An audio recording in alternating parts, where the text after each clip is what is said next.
pa naman na-disconnect yung poste and yung wires. And yun lang po talaga, sobrang tubig.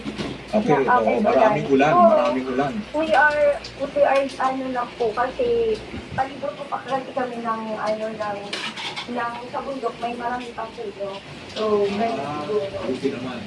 Oo. Pero kayo, ikaw, yung area nyo, yung residential area ka, di ba?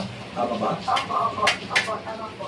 Okay, so marami kang kapitbahay dyan at yung kalye, ibig sabihin ay marami matinding ulan, wala namang nakikita kang senyales na pwedeng bumaha, gano'n? Wala pa po. Oo. Kanina po, medyo tumaayos na, and then nag-subside na. Mapupuruan dyan, Cagayan, ang Isabela, grabe, ayan. Hindi pa siya na, Pinakabuong kapulahan, mataas eh, panahon eh.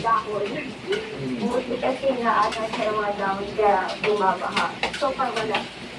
Before po nag-typhoon kasi nag-clearing operation na pinuto na yung mga pansibol na mga punong makakaagad sa So habang nag-uusap tayo ngayon, malakas pa ba ang hangin at saka ulan? Yan na din? Yes, sir. Yes, sir. Okay. Super. Kumbaga, sir, ngayon po yung peak. Okay, pero yung supply ng tubig nyo, kumusta naman? Ano po?